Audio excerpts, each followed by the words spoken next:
Ngayong adlaw, welcome to our vlog. Karon nga ay mobiyahe ta paingon sa Silay International Airport. Actually, abi na mo dili na mi madayon kay kusog kayong ulan around 3 PM na. And then nami ra unta kayo itikong kung sige pero kay naaman tay lakaw hala. Bira. So mo ni guys, no, abi na kog sayon magbiyahe pero dili jud ay lalim. Actually, kung long distance. Samtang kapadulong mig airport, taguna-una ko ba? Nako lang mo andar ni akong tiyan ron. Wala ra ba joy kataguan diring dapita. Ug mohupo ka diha. Na, panabo na lang sa imuhang nawong. Para di kay tantong ulaw ba. So mo ni guys no ba bitaw ako ra yung ma-comment sa mangguna nimo. Oh, grabe patag ini ilang bukid ya. Ha? May bukid bang patag? Bitaw. Patag jud kay lang yuta dire guys. So yung imo ra yung makita diha mga kasagbutan o kaning gagmay ra kay mga kalubinhan pero mostly dira puros na mga tubo ang ilahang produkto sa Bacolod. So mao ni pa adto sa Silay. Ni gikan mi sa Bacolod proper around 4:30 na sa hapon kay amo lang sa gipahundong ang ulan. And then mga 30 minutes lang daw pag pangutanas na ako sa driver. Mga 30 minutes lang daw pa adto sa Silay. So, dili ra kayo tanto nga layo. And then, mga 7:40 pa man sa damo nga biyahe paingon sa Manila. So, entrance pa sulod sa airport, no? Sugata na dayon ang guard kag police. So, may mga naka-parking na sulod, mga parking lot na yan. And then, ni. So, abot na ta. And then, mag-prepare lang kami sa mga gamit para pero hindi naman kay daghan ng mga gamit noon. Pagsulod naman gigilo ni mga 12 kilograms lang man. So dapat by passenger 7 kilograms lang dapat ang imong gamit nila kay man stricto man ng management. So nagulat lang kami sa sulod for our departure time pero around 6 PM nag-announce sila na delayed among flight. But it's okay kay it really happens sometimes. 2:42:07 so nakalaga mi at exact 8:45 PM bound to Manila. So we're boarding now going to Manila. So, nagdemo na ang flight attendant Tirano. Actually, mao dyan niya akong dream profession since bata pa ko.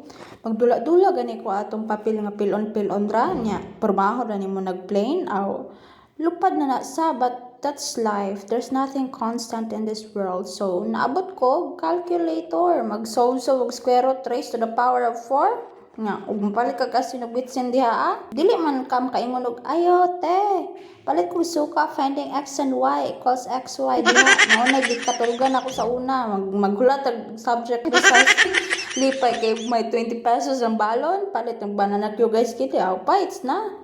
Pero kanang time mabiya guys no wala jud ko kasabot sa akong gibati diha pwede pala mo para ni para na ko niingon ko sa akong kauban pwede ko mo adto sa toilet kay wag na jud mo gawas ba pero ana man na siya nga asa pud kumuagi ani na aman tang gibutan sa pinakadaplin nahala antusa na lang jud diha ana palanding na mi aning orasan guys no na amaze ra ko sa city lights ba ang akong gidamgo sa una natuman ra jud labi na kog damgo pa ni pero tinuod na naman jud di ay pasalamat ra jud Miss Ginoo nga naabot mi nga safety o ang protection nag-uban namo ana ra jud di ay guys no dili ra jud ta mag-expect og unsa atong future kay the more kang mag-hope the more kang ma-pressure the more pug kang magka-wrinkles.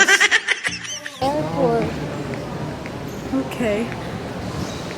1 PM na may ani naabot sa naiya guys no ako na lang pud gibidyohan og unsag gyud ka kusog si Bagyong Dante nuan na lang gyud sa kahoy ang nabili nawala ng mga sanga na ay uban nung ana na nga tumba napoy uban nga nagtindog ra gihapon pero kalabanan jud diha sa nimong nakita puros gid mga wala nay kuan wala nay dahon wala nay sanga. The weather is not good yet but we'll just wait for our taxi. Bago ra dyan na human ang ulan daring dapita. But see, it's still lightning right now. Samtang gabiyahe mi paingon Makati City ani guys no murag hilo man kayo maong akong gipangutana si kuya na kumusta naman ang lagan natin dito kuya ana siya okay ra man noon diri day ana sus pastila na mag-practice pa pulo ka tuig hindi ka man nagsabi kagad kuya na Bisaya de kang dala Taga Dumaguete ka rin Huot. Dumaguete. Daghan jud. Kabalo ka magbisaya. Bisayan dako. Ay, kino. Small world lang. Tanda, dami Bisaya diri ma'am. Ay. Dasa mo apod ta Bisaya dia. Taga na mga taga Mua, taga Awaan. Oo. Napoy taga kon dia, taga Sibulan. Oh, si Bulan. Te, kayo nabuka Oo namin. nga, buti rin nag-antay kayo ma'am. Oo. Yung walang taxi la. Okay, sige, lakad lang Huwag kami. kayo mag-taxi ma'am, mag-ano na lang kayo. Huwag kayo mag-taxi. Oo nga, no. Maano kasi minsan dito yung mapanglamang. Ah. Oo nga. Di naman tanan. Oo. Halos karamihan gano'n. Kontra-kontrata kasi yun. Tapos nananaga ng pera. Galing. Mas maganda mas safety ka rito. Yung magbubo ka lang. Oo. Safety ka. Kasi may details ka dun sa driver. Ako yung sa details ng sasakyan, details niya. Pag gumawa ng kalokohan yun, hindi pwede mo siya may record kasi nandun sa apps mo may record ka. Oo. Na.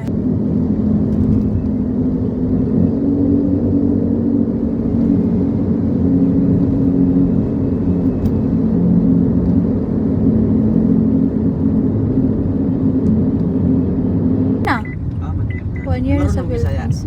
Oo, kabalo gamay. Sabot na sa Bisaya? Oo, Gamay. kasabot. Gamay na lang. Ayos, ayos. Gamay na lang. Nag-practice pa. Oh, that's good sir, that's good. Adjust good siya. Kaya naman siya dali. Yeah, dapat siya, adjust talaga siya. Oo. Dito mas maganda rin kasi maaralan niya para hindi siya may binta. Mag-Russian food. Ako mag-Binisaya po. Hindi magkasabot.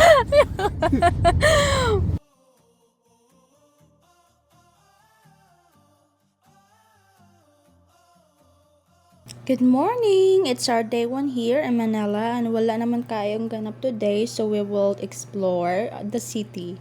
We decided to book a Grab na lang para mas madali ta cause if mulakaw ta, paingon sa ilang ginaingon og iconic tourist spot ambot lang og maka-feel pa bata sa ato ang tiil. So, ga-video ko while kabiyahe mi kay na-amaze ko sa ilang mga buildings diri mga dagko kay tag-as kayo ba? Sa probinsya dili man ingon ani nga mga building no kay mga 3 to 4 floor lang pero kani lapad-lapad kayo taas pag dito nabuki lang ko anong time sa amo lang ni guys. This is National Museum of Anthropology. It's really a neoclassical building.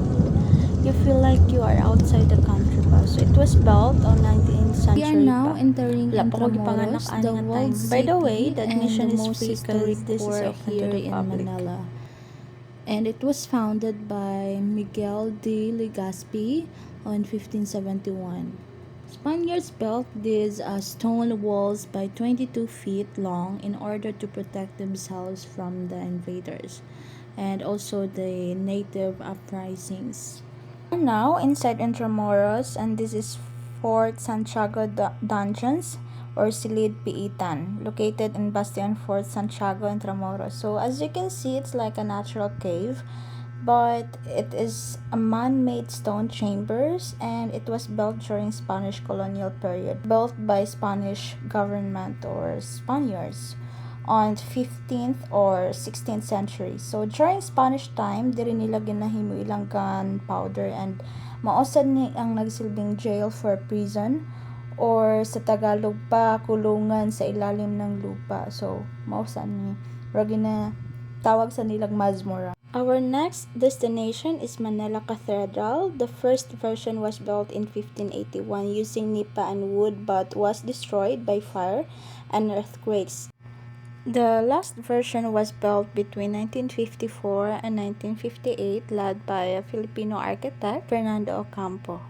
Actually, if it's your first time to visit Intramuros, you can really feel the Filipino spirit endured through colonization, war, and destruction. So it's not just stone, it's a survival. So the old homes like Casa Manila show how Filipinos embrace, preserve, and transform culture, which is blending Spanish influence with local soul. Yung connection to our national heroes, knowing that Dr. Jose Rizal took his final steps within these walls makes Intramuros sacred, and it's a place where freedom was fought for, where sacrifice became a national awakening. So perfect atong gala today, no, kay nag-init na pero murag paliron pug ka sa hangin. So this is still inside Intramuros, and imong makita dira no mga ancient structures or buildings na gigama pa ni sa atong mga ancestors, no. Makita nimo dira puro sa actually this is like restaurant, no. Yan, wala lang ni sulod kay it's like we need to go to another tourist attraction also. Yeah, naglibot-libot lang kami dira, and then actually this is still a church, San Agustin Church, I think. I can say that Intramuros is really a good spot to visit. So from Makati, we traveled just around 1 hour going to Intramuros, and hindi naman kamahalan ang ilang transportation fee. Casa Manila Museum, we'll go there. Guardia Civil dyan. May Guardia Civil sa Intramuros. Crucero.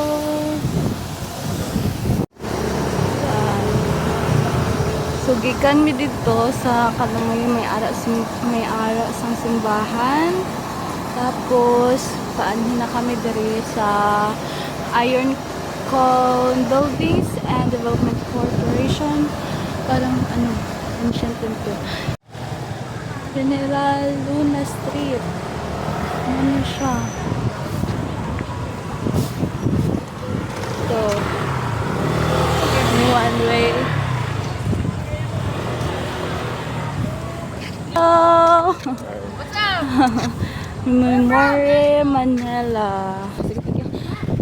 Pero ano lang, kasi gusto lang namin ma-explore talaga inside ng Intramuros.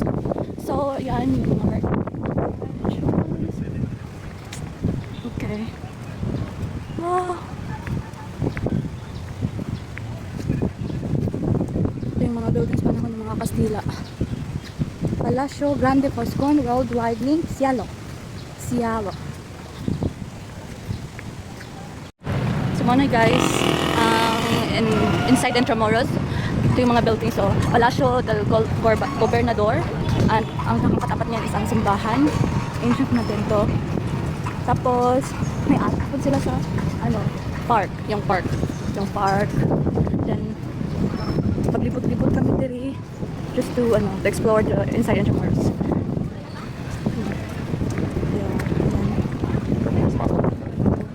Yung guardian nila, yung iba, Intramuros passport. May passport daw sa Intramuros. For only 300 maybe. Mas mahal. Uy, huwag dito.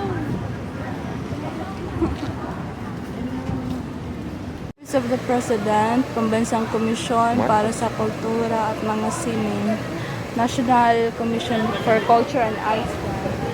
Yeah, ito yung building. So this is still inside Intramuros, and I think that's the entrance there. Yeah.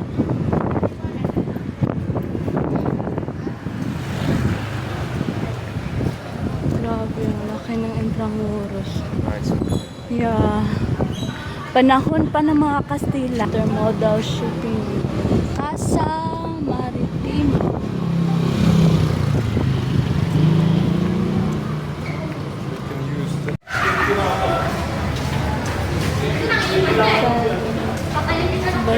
Basilica. So,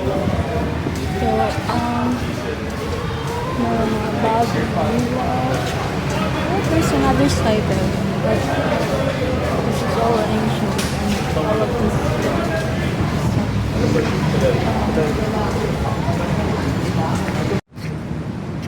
This is the National Museum. Yeah.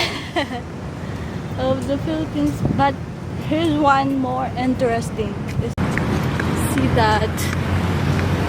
Someday we will come back here because this trip is only for documents. Japanese garden. Japanese garden. Ito. Pero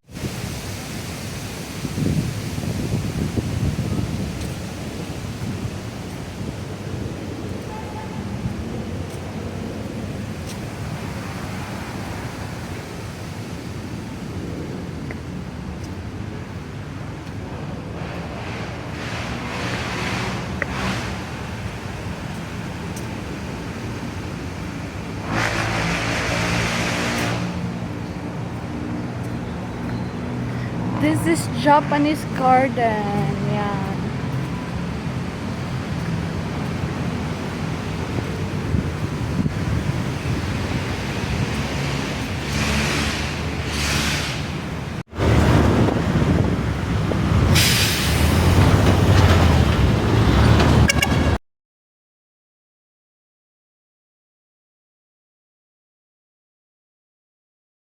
Intramuros, check. Rizal Park, check.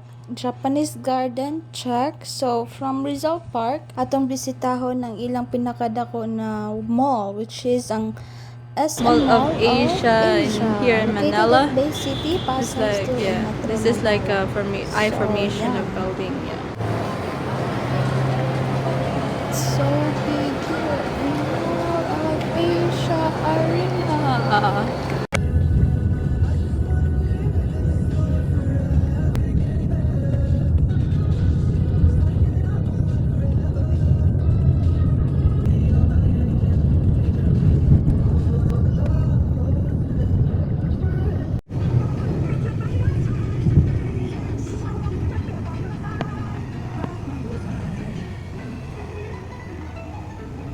Pag gumana mo sa among transaction dito sa Makati, no, wala na jud mi natulog, guys, kay amo ang departure time is dapat 3:55. So before that, dapat naa namin dito sa Naiya Airport. And then naabot kami sa Cebu Airport mga 5 na sa kagahon. So like just 1 hour lang ang ato ang travel Manila to Cebu Airport. So amo lang na, guys, and then amo ni siya ang agawa sa ato ang Mactan Airport.